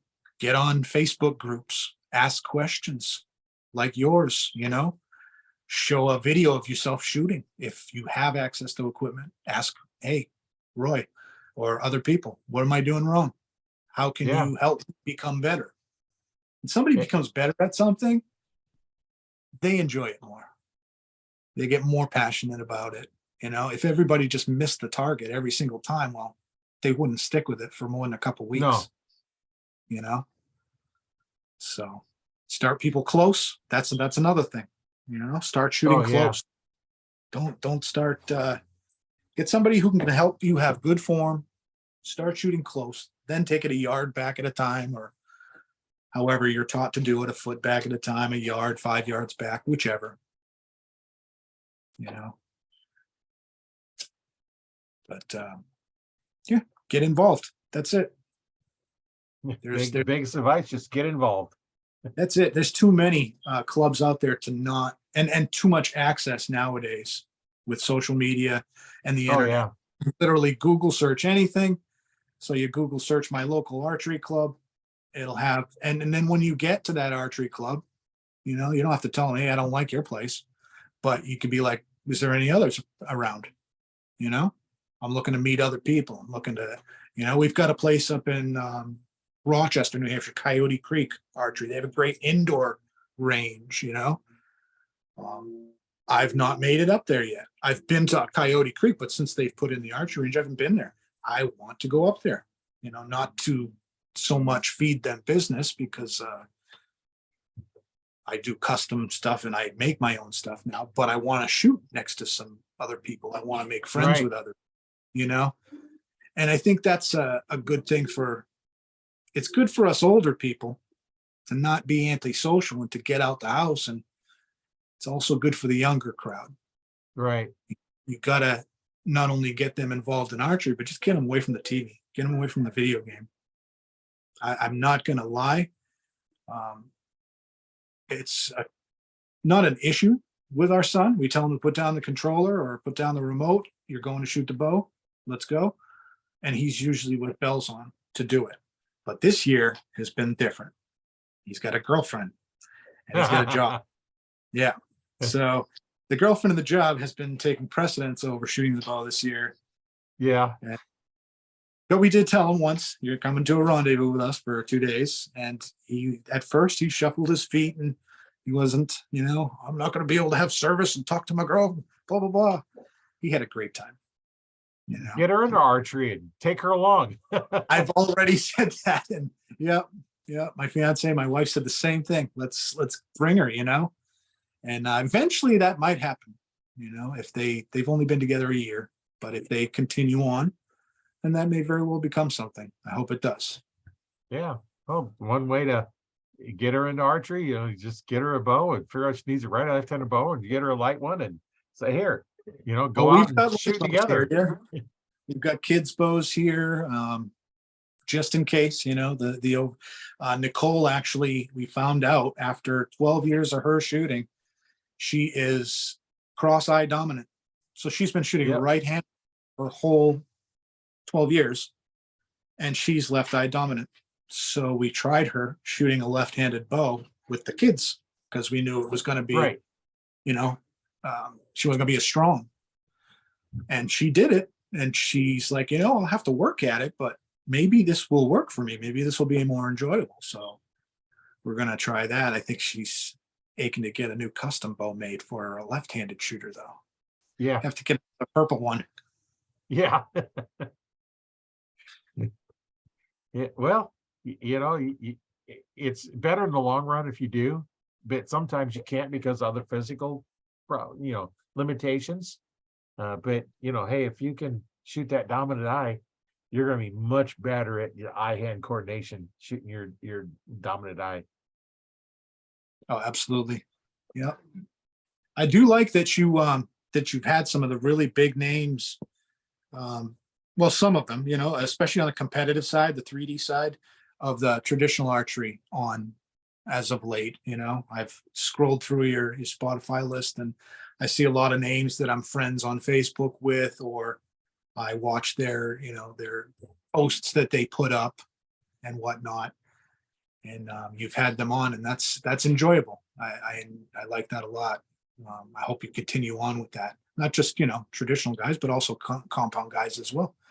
You know, people that I've seen on YouTube or whatnot, and I've watched them and their progression, and then you've had them on, and then to hear, you know, their points of view and their same passion for the sport has fueled mine as well.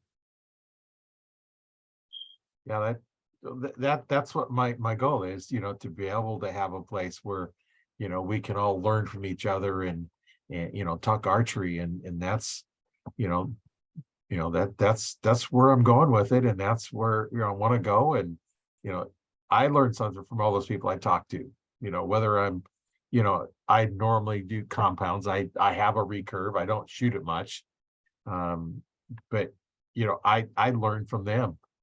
The first time I had somebody on that did the string walking, it's like, I heard Jake Kaminsky say, it's a string walker. It's like, I was watching the, Skinwalker, the TV show about that ranch up in Utah. And I'm like, okay, what's a string walker? And then so he kind of didn't really explain too well, but when I had somebody on that did, it's like, okay. And since then I figured out, okay, basically Click, click, click, click, click, you're click. moving Yep. your hand down, Yep. Using that and like, that seems like that's a whole lot of extra work I really don't want to try and figure out. Those guys are so good.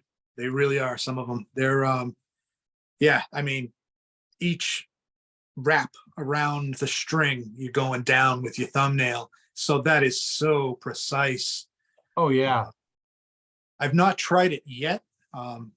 It may be something that I do try, but if I do, it would be with more of a modern day recurve, I think, like either a barebow style or like a Bob Lee style that's a lighter weight. Definitely wouldn't be with the old Super Kodiak by Bear or something like that. Yeah. It would a higher end bow that's meant to perform in that way. But it's just it does appeal to me to put your arrow point on what you want to hit, and that got a bad name for some reason or another, Roy. I don't know why, decades ago. And I think you know what, I kind of do know why. I think it's because the regular guys at that time couldn't compete with string walkers, and that jealousy came in. So believe it or not, in a lot of the shoots we had around here, late 90s, early 2000s, no string walking was right on the flyer, Yeah. And some of us, like myself, would be like, what is string walking? I had no idea back then. Yeah. And then my buddy tell me, because they didn't care about string walking. But then, other people would ask while we're registering, and then the people would tell them with the disdain and look in their face, oh, that's blah, blah, blah. You're not bringing your fingers all the way to the knock of the arrow, or all the way to your string knock when you knock above. And it's just a different style of shooting. You want to make it all that, make it a different class, but to not have those people at your shoots, they were just doing themselves a disservice back then. And I think it's excellent that it's becoming more and more popular, along with the barebow, because that's such a nice transition from compound to the barebow, or compound to string. It really is. It helps that person who was competent or better or excelled at using the compound to make that quick transition over to the traditional equipment. If they're doing a string walking, they figure things out, they're tuning their setup, then they're going to be good to go pretty quick. It does take longer if you use other styles of shooting, indirect aiming, or whatever you want to use. I use three different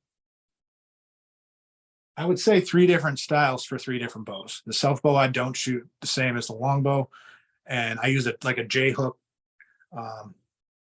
draw for my longbow and recurve, whereas I'll kind of have an arrow sitting that way, but I'll bring it around like a J to my base. And then the self bows are always more of a cant and then straight back, even if I do anchor, which I've been doing the past few weeks.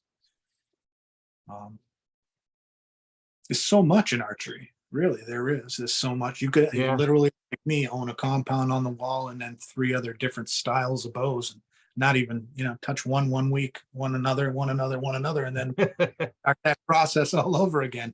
You just keep cycling them around. We've legitimately gone to the range with, 6, 8, 9 bows at a time, the family, and 3 of them will be Liam's, 3 of them will be mine, 2 Nicole's and Lily hers, or, we'll just have a whole thing out there that day, and we'll be like, all right, shoot the bows and see what we're feeling that day, and then we'll continue on with it. Yeah. Well, we've been talking for a couple hours here, and I'm sure you got things to do, and Oh. Yeah. Yes, actually, the wife just got home a little while ago. I can hear her talking out there. Oh, yeah. Yeah, so we're gonna go eat dinner soon. Yeah. My dinner's ready. And so Oh, time I'm to gonna go let you eat. go do that. I'm sorry.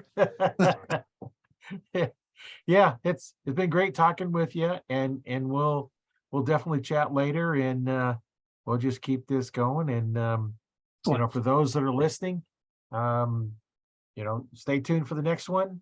That's going to be another exciting one. Each one is different, unique, and you got to listen to them all. All right, Roy, it was great having me. I thank you Yeah. very much for having me, rather. Thank you. Yeah, And thanks. hope everybody gets out there and shoots straight.